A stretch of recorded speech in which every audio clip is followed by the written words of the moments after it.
Disculpen estas interrupciones, hermanitos queridos. La señal es muy baja acá en la zona.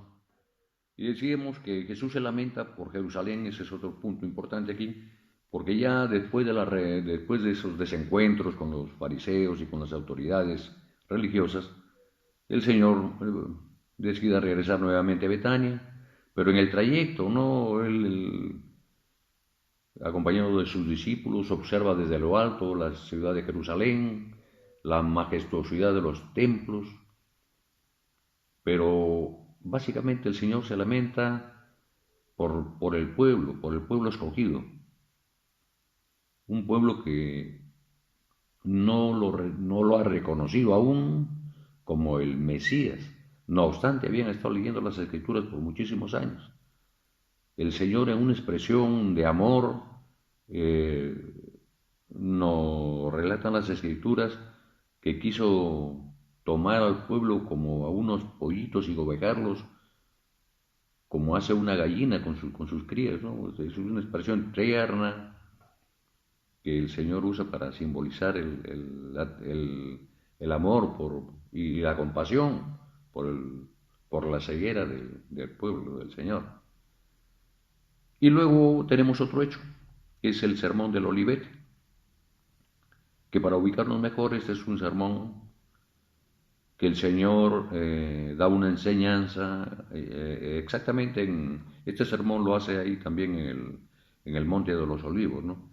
Muy cerquita a Betania, y que comprende unos aspectos respecto a las profecías de la destrucción del templo de Jerusalén, otro respecto a las señales sobre su segunda venida y el fin de los tiempos, y otro punto más que es el juicio a las naciones. Eso es lo que encierra el sermón del Olivetti, ya finalizando el capítulo 25. Luego de ese día martes, ya tenemos en mente también que el Señor decide descansar ese día, mientras Judas está urdiendo un plan para entregar al Señor. Él ha sido, eh, bueno, llamado a este complot con las autoridades religiosas, herodianos y escribas de la época, para confabular y tomar prisionero al Señor Jesucristo, porque entienden que es un personaje que les resulta totalmente incómodo a ellos. Se ven acostumbrados, ya lo hemos repetido varias veces, estas autoridades a una vida muy fácil, bueno, no querían perder, digamos, esos, entre comillas, privilegios, ¿no?, que habían obtenido durante tanto tiempo. Entonces el Señor decide descansar mientras se urde el plan para tomarlo prisionero, y ellos tenían conocimiento, estas autoridades, que el Señor había realizado muchos milagros, ¿no? Desde Galilea, había devuelto la vista a los ciegos, había resucitado a Lázaro, pero ellos físicamente no lo conocían a Jesucristo, y usaron a Judas, porque eso es una profecía que está relatado ya desde hacía muchísimo tiempo, que Judas iba a ser el traidor, ¿no? Y lo vendió al Señor por 30 monedas, en confabulación con estas autoridades religiosas, para entregar al Señor Jesucristo, ya en hecho que se iba a producir en unas horas. Esta es una conspiración que realmente no escapa, obviamente, dentro del diseño de los planes del Señor, ¿no es cierto? Porque este plan lo tenía ya el Señor diseñado antes de la fundación del mundo, para poder eh, eh, eh, para poder llevar adelante su plan y que el Señor entregara su preciosa sangre para nuestra regeneración, ¿no es cierto?, para que sean perdonados nuestros pecados. Entonces, así un resumen sencillo. Entonces, referido al día miércoles, el Señor Jesús descansa, Judas conspira para traicionar a Jesús. Ya es todos los hechos del día miércoles. El día jueves es un día muy trascendente también para los cristianos como nosotros, como tú, como yo. El Señor instituye la última cena, ¿no? Nos da unos importantes alcances sobre su significado, ¿no? Él pide que sea celebrado este hecho referido al compartir el pan y el vino como en conmemoración a él hasta su segunda venida. Esta última cena y el sermón en el aposento alto, que está muy bien detallado en el Evangelio de Juan, capítulo 13 al 17, ¿no es cierto? Aquí en este sermón del aposento alto, el Señor también nos da unas enseñanzas muy extraordinarias, por ejemplo, como el lavamiento de los pies a los discípulos. Anuncia el mismo Señor Jesucristo la traición de Judas, que hemos comentado hace un momento. Una enseñanza respecto al nuevo mandamiento.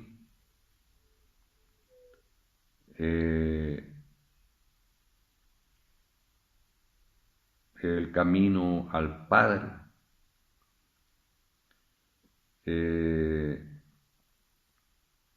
La promesa del Espíritu Santo. Jesús la vid verdadera. El mundo os aborrecerá. La obra del Espíritu Santo.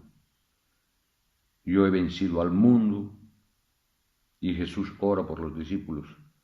Todos esos capítulos que hemos reseñado están comprendidos en ese maravilloso sermón en el aposento alto, ocurrido el día jueves, ¿no es cierto? Luego tenemos el día viernes, luego de haber sido capturado el Señor al finalizar el sermón del aposento alto, es entregado por Judas y es llevado el Señor prisionero, es retenido ya toda esa noche y en horas de la madrugada es llevado ante las autoridades religiosas. Recuerden ustedes, ahí está Anás y Caifás en el palacio de los principales sacerdotes. Luego llevado a juicio civil ante Pilato, que era la autoridad romana, ¿no es cierto? Allí en ese momento. La ubicación que nos dan es exactamente la torre de Antonia, que ya como ustedes han conocido ahí, en el mapa que se les ha proporcionado en el manual, cuál es la ubicación exacta, ¿no? Que está ahí al costado del templo. Medida tomada para evitar algún levantamiento, para poder sofocar alguna contingencia que pudiera ocurrir en esa fecha tan importante de celebración para el mundo judío. Entonces, en el día viernes ocurren todos estos hechos, e incluso el Señor Jesucristo es llevado ante Herodes Antipas, al palacio de los Macabeos. Claro, Herodes Antipas está ahí y no tiene realmente mayor autoridad porque a él el Padre le dio autoridad para las provincias de Galilea y Perea, pero era un personaje que siempre acostumbraba a ir ahí para presenciar, no participar, para presenciar simplemente la celebración de la fiesta de la Pascua, que era la fiesta más importante del pueblo judío.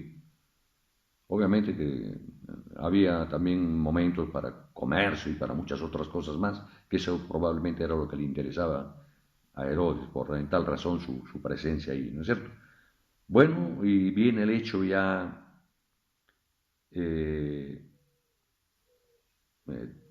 quizá más importante y trascendente de este día, de esta semana, que es la muerte del Señor Jesucristo, ¿no es cierto? El día viernes, nosotros lo conocemos como o el mundo lo conoce como el Viernes Santo, y el Señor es crucificado, ¿no es cierto? Antes había sido ya flagelado realmente, ¿no? Su cuerpo fue quebrado, molido, dice el texto bíblico, por todo como pago y el derramamiento de su preciosa sangre en la cruz, que era el pago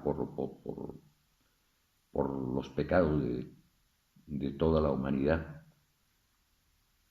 que conforme al plan de nuestro amado Dios era la única forma de, de que podamos ser redimidos nosotros y ser considerados nuevamente hijos de Dios, ¿no es cierto?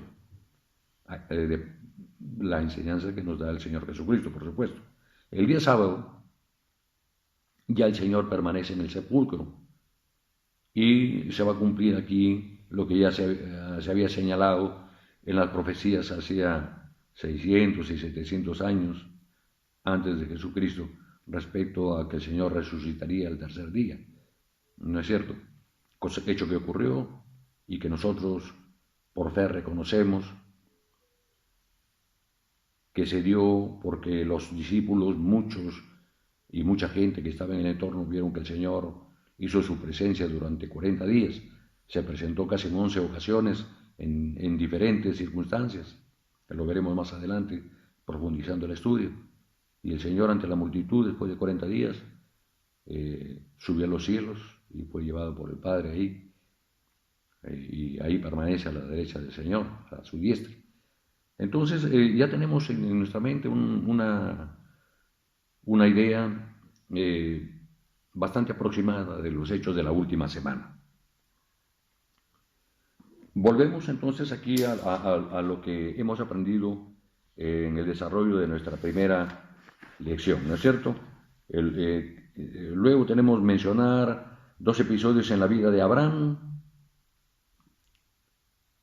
Antes que ello, en el punto número 2 dice ya un hecho que ustedes han conocido porque lo tienen ahí un mapa donde están ubicados los principales templos, aparte del templo, los otros edificios que estaban ahí en Jerusalén, ¿no? Que son el Palacio de los Macabeos, el Palacio de los Sacerdotes, el Palacio de los Macabeos. Esto lo tenemos aquí en este mapa que nos proporciona el manual, ¿no es cierto? Aquí en la página 8. El aposento alto, el templo, la Torre Antonia, Palacio de los Macabeos, Palacio de los Sumos Sacerdotes y otros importantes ahí. El palacio del mismo Herodes, ahí de Herodes el Grande, y otros puntos que nos interesan a nosotros para el estudio. Ya tenemos ahí una idea precisa, ¿no? El Monte de los Olivos, Getsemaní, Betania, que es donde está el Señor alojado en casa de sus amigos de Marta, María y Lázaro. Entonces, en el punto 3 tenemos mencionado los episodios en la vida de Abraham. Este tema lo tenemos desarrollado en la página 24. En la página 24 nosotros vemos que ahí, respecto a Abraham, recordemos un hecho relatado en Génesis 14, 18 al 19. ¿No es cierto? Abraham se encontró con Melquisedec, rey de Salem, que es una forma abreviada del nombre de Jerusalén, y este rey le ofreció a Abraham los mismos 2 símbolos que Cristo ofrecería en la Santa Cena en el mismo lugar 2000 años después, o sea, los elementos del pan y el vino. Y ya lo que vamos un poquito más en avanzada en el estudio, sabemos que este hecho ocurrió cuando se enfrentaban un grupo de principados, de reinos pequeños ahí en los territorios de Canaán, 2000 años antes de nuestro Señor Jesucristo. 5 principados contra 4 principados, una batalla con el propósito de hacerse de más territorios, ¿no? Esas luchas enconadas que siempre han existido entre estas tribus, entre estas ciudades, entre estos principados en todo caso. Resulta que Abraham llegó a sus oídos que se estaba ocurriendo este hecho. Y entre estos hechos pues hay familiares de él, en el caso de Lot, que había sido tomado prisionero. Entonces él va y lleva a su gente, los más prestos para batalla, y logra recuperar a su sobrino, ¿no? Pero era costumbre que los vencedores en estas batallas tomaban de la riqueza de los vencidos, y bueno, pues tenía que llevárselas, y como en mérito a haber ganado esta batalla, ¿no es cierto? Abraham ofrece el diezmo a Melquisedec, al rey de Salem, pero un poco que no le resiste, un poco que no quisiera este rey quedarse con nada porque sabe que el Señor está obrando en Abraham. Y bueno, este rey Melquisedec le ofrece el pan y el vino en señal, miren ustedes este hecho, porque Melquisedec es un hombre del Señor, está haciendo ahí una reseña, un simbolismo de lo que va a ocurrir 2000 años después, como bien nos hacen saber aquí en este estudio, ¿no es cierto? El otro hecho es de Abraham e Isaac.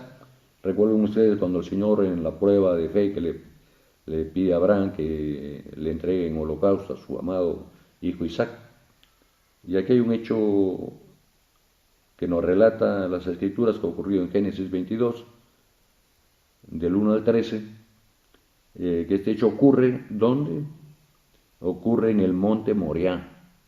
El monte Moriah, como Salem, ya nos da una idea de que está referido a la ciudad de Jerusalén, ¿no es cierto? Ahí en el monte Moriah, ya el Señor impidió que Abraham le quitara la vida a su hijo y proveyó el carnero o un cordero para que fuera crucificado en vez de su hijo, ¿no es cierto? Y hay otro hecho relatado en Segunda de Crónicas, referente a la edificación del templo por Salomón, ¿no es cierto?, en Jerusalén, que es el mismo monte Moriah, dice, y que es también el antiguo Jerusalén de unos 2000 años después. Dios ofrecería a su propio Hijo Jesucristo como el perfecto Cordero Pascual que quita los pecados del mundo. Entonces ahí tenemos tres datos importantes referidos al templo, ¿no es cierto?, de Jerusalén, que es lo relativo al punto 3 de lo que ya nosotros debemos tomado conocimiento. En el punto 4 dice aquí, mencionar los 6 periodos importantes de la historia del templo, de la época de Abraham. Esto está muy claro en el respaldo de la página 303, que es el respaldo número 3. En el respaldo número 3 tenemos ahí un cuadrito sobre la historia de Jerusalén y el templo. Recordemos, en el monte Moriah era la futura ubicación del templo, ¿no es cierto?, construido de acuerdo a Génesis, Abraham levantó ahí realmente un pequeño montículo de piedras, tiene un nombre esto, porque ya hemos relatado ahí que fue el hecho donde el Señor le pidió en holocausto a su hijo, ¿no es cierto?, Isaac, hecho ocurrido 2000 años antes de Cristo. Posteriormente, ya en el año 1400 antes de Cristo, tenemos el templo móvil de Moisés, o sea, el tabernáculo. Estas instrucciones dadas por el Señor para que se construyera el templo móvil, ¿no es cierto? Esto es un hecho relatado en Éxodo 25-27. Después pasamos 1000 años antes de Jesucristo, que ya viene, como bien sabemos nosotros, la historia del templo, que es Salomón el que realmente construye el templo, ¿no? Es un hecho relatado en Primera de Reyes 6. Y luego, o años más adelante, en el año 500 antes de Jesucristo, vino la reconstrucción del templo por Zorobabel. Zorobabel no construyó un templo, lo reconstruyó. Recordemos ya cuando Esdras, en el retorno ya de Babilonia, reconstruyen realmente el templo. Y finalmente, referido al templo, Herodes, que fue finalmente quien llegó a ser el nuevo templo, llamémoslo así, que duró 46 años su construcción, que es el templo que ya encontró el Señor Jesucristo, ¿no es cierto? Un templo hecho de mármol y oro, una estructura majestuosa, muy bello el templo, y que ya vamos a profundizar en su conocimiento con el estudio que tenemos ahora en este manual, ¿no es cierto? Vemos también que estos templos que fueron construidos fueron destruidos también. Por ejemplo, aquí tenemos al costado que Nabucodonosor, el rey de Babilonia, 600 años antes de Cristo, destruyó el primer templo de Salomón. Lo destruyó. Luego, después de la reconstrucción de Zorobabel, vino también la incursión del rey de Siria, de Antíoco Epífanes. Esto ocurrió en el año 200, en esos años de silencio que le llamamos entre el antiguo, en el tiempo intertestamentario. En el año 200 antes de Cristo vino Antíoco Epífanes, el rey de Siria, y destruyó totalmente el templo, ¿no es cierto? Quedando apenas una pequeña reseña del templo construido por Salomón. Entonces, fue destruido, como decíamos, por Epífanes en el año 200, y después, ya en el año 70 después de Cristo, viene la destrucción del templo que el mismo Señor Jesucristo había profetizado, que es el templo de Herodes. Ahí el general Tito, el general romano, vino y destruyó y no dejó piedra sobre piedra. Lo que no pudo destruir por la gran fortificación de un muro que es conocido como el Muro de los Lamentos, ¿no? Que es ahí donde los rabinos y muchos judíos van a orar ahí, ¿no? Estamos refiriéndonos al judaísmo, a los judíos que no recibieron, que no reconocieron al Señor Jesucristo. Entonces, eso es lo que queda, digamos, de la estructura del templo, ¿no es cierto? Ahí hay un dato que espero que no los vaya a confundir a ustedes, porque años después de esta destrucción del templo de Jerusalén por el general Tito romano, vino una incursión de los árabes, ¿no es cierto?, de los musulmanes, y se apropiaron de gran parte de la ciudad de Jerusalén. Y es más, hay un hecho realmente muy doloroso, muy lamentable para nosotros los cristianos, porque ellos levantaron ahí en el antiguo, en los terrenos del antiguo templo, levantaron ahí la mezquita de Omar, la mezquita del califa Omar. Recuerden que los musulmanes los musulmanes en su gran mayoría, el 95% de ellos son islámicos. Y el islamismo es una religión que data del siglo V después de nuestro Señor Jesucristo. El islamismo en estos tiempos es la mayor o la religión que tiene mayor número de creyentes, ¿no es cierto? Pero el Islam no tiene absolutamente nada que ver con nuestro Dios bíblico, mucho menos con nuestro Señor Jesucristo. Esa es la gran tragedia del cristianismo, que se haya levantado ahí, justamente en el templo construido por Salomón y reconstruido por Zorobabel, se haya construido esa mezquita, ¿no es cierto? Bueno, pero el Señor ha hecho una gran promesa de restaurar a su pueblo en su tierra, y lo que no puede hacer el hombre hasta hoy, bueno, el Señor lo hará, y las promesas de Dios se van a cumplir. Ya hay un gran avance que lo iremos tomando en cuenta para nuestros futuros estudios. Sabemos que ya el pueblo de Israel, casi todo el pueblo está congregado ahora en la tierra que el Señor le había prometido, ¿no es cierto? Ya hay dos estados reconocidos, el Estado de Israel y el Estado de Palestina. Lo que no puede hacer hasta ahora el hombre es cómo conciliar estos dos estados para que vivan en un mismo territorio. Pero lo que el hombre no puede, para el Señor no hay imposibles. Entonces el tercer punto ya lo hemos aclarado. El cuarto punto, que lo acabamos de ver aquí sobre